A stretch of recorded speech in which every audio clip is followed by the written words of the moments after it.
Musim haji telah usai, kepulangan para jemaah sangat ditunggu oleh keluarga dan oleh-oleh khas Tanah Suci menjadi harapan banyak kerabat. Air zam-zam, kurma, dan beberapa bentuk dan varian coklat menjadi andalan oleh-oleh dari Tanah Suci. Harusnya oleh-oleh dari Tanah Suci suci dan dijamin halal. Namun bisa jadi oleh-oleh yang dibawa oleh para jemaah haji terkontaminasi dengan non halal. Salah satunya adalah coklat, dan coklat yang sedang tren kali ini adalah coklat Dubai, ya kunafa. Assalamualaikum warahmatullahi wabarakatuh. Salam jumpa sahabat, jumpa lagi dengan saya yang telah 8 tahun dengan lifestyle low carbo, sugar free. Pada lifestylemu kali ini saya ingin sharing tentang coklat kunafa. Dalam budaya di negara kita, ketika berakhirnya musim haji, kepulangan para jemaah itu adalah hal yang dinanti. Dan yang paling unik adalah silaturahim dan berkunjung kepada para jemaah yang baru saja pulang dari Tanah Suci. Tidak hanya sekedar mendengar kisah dan cerita-cerita menarik ketika melaksanakan ibadah haji, namun oleh-oleh khas dari Tanah Suci juga sangat dinanti.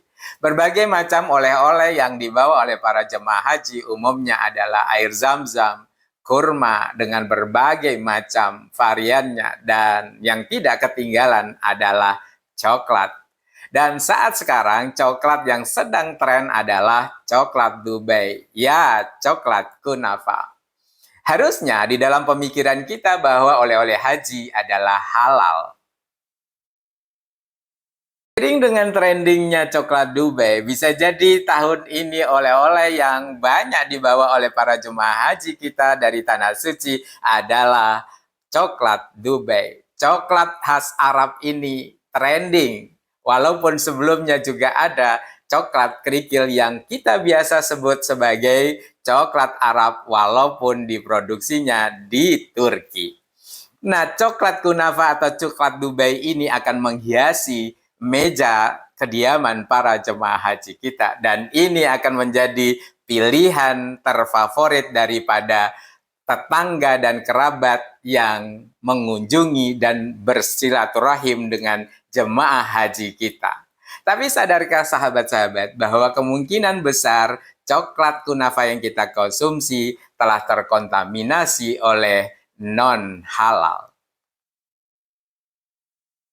Sumber utama dari coklat kunafa atau coklat Dubai adalah kakao. Ya, kakao sebagaimana yang kita pahami secara umum adalah hasil perkebunan yang dikelola secara alami dan kita bisa pastikan kehalalannya.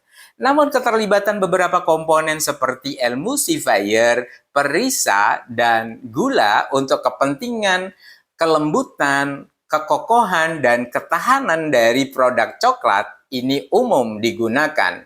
Beberapa produk coklat menggunakan alkohol seperti rum untuk memperkuat rasa dan juga menggunakan beberapa komponen dari hasil hewani seperti emulsifier untuk kepentingan membuat produk itu menjadi lembut. Nah, yang perlu kita kewaspadai dari kehalalan ini adalah dua komponen ini. Selain dua bahan yang menjadikan produk coklat kunafa kesayangan kita menjadi tidak halal, ada beberapa komponen lagi yang kita perlu waspadai. Yang pertama adalah butter. Butter atau mentega ini umum digunakan untuk produksi coklat.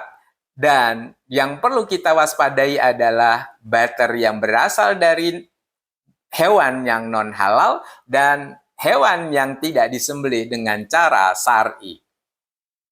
Yang kedua adalah gula. Dalam proses pembentukan gula melibatkan senyawa yang dinamakan resin. Dan resin ini berasal dari tulang hewan. Dan tulang hewan ini kita tidak bisa pastikan apakah disembelih dengan cara syar'i atau tidak. Selain dua komponen yang membuat kunafa kita menjadi tidak halal, beberapa bahan berikut ini akan mengantarkan juga kepada kemungkinan ketidakhalalan dari coklat Dubai kita. Yang pertama adalah butter. Penggunaan butter di dalam pembuatan coklat itu adalah hal yang umum. Yang perlu kita waspadai adalah butter itu dari hewani. Dan kemungkinan adanya keterlibatan hewan yang non halal dan atau hewan yang tidak disembelih secara syar'i. Nah, yang kedua adalah adanya penggunaan gula. Sahabat-sahabat, tahukah sahabat bahwa gula itu melibatkan karbon aktif atau yang disebut sebagai resin dalam pembentukan gula, dan resin ini berasal dari tulang hewan.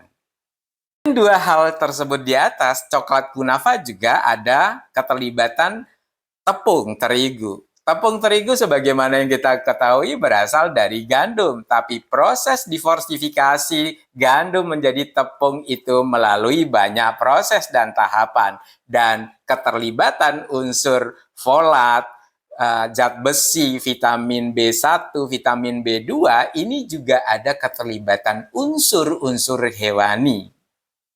Nah, agar kita bisa terhindar dari beberapa komponen yang non-halal ini, berikut adalah beberapa poin yang harus kita perhatikan sebelum membeli dan mengkonsumsi coklat kunafa. Yang pertama, pastikan bahwa kita membeli coklat kunafa yang memiliki label halal. Di beberapa negara, label halalnya sudah ada. Produk-produk coklat yang umumnya beredar di tanah Arab adalah produk coklat yang dibuat di negara Turki. Dan Turki memiliki standar halal yang cukup ketat. Kemudian Turki juga memiliki logo halal yang spesifik. Kemudian aspek lain yang perlu kita perhatikan agar kita tetap bisa menikmati kunafa kesayangan kita adalah jangan pernah membeli coklat curah atau coklat karungan yang tidak memiliki indikator apapun dalam sampul dan packingannya. Karena satu-satunya cara buat kita untuk melihat halal atau tidak adalah dari ketersediaan logo. Maka pada produk curah kita tidak temukan. Yang terakhir adalah usahakan membuat sendiri coklat kunafanya, karena kita bisa memilih dan memilah bahan dasar. Yang berikutnya adalah mengupayakan untuk membuat sendiri. Sekedar untuk menikmati bagaimana nikmatnya produk Dubai ini, coklat kunafa bisa kita buat sendiri. Dengan demikian kita juga bisa mensortir sumber-sumber non-halalnya.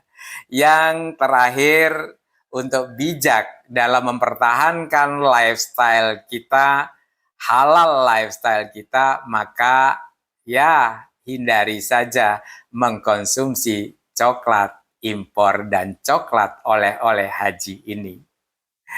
Sahabat, bila video ini memberikan manfaat, jangan lupa like, komen, dan share-nya. Terima kasih telah menonton video ini hingga akhir. Semoga kita senantiasa sehat dan dapat istiqomah dalam menjalankan lifestyle kita. Lifestyle-mu memberikan pemahaman dan perspektif. Lifestyle-mu memberikan pemahaman dan perspektif baru dalam menjalani kehidupan untuk kemanfaatan yang lebih besar. Terima kasih. Assalamualaikum warahmatullahi wabarakatuh.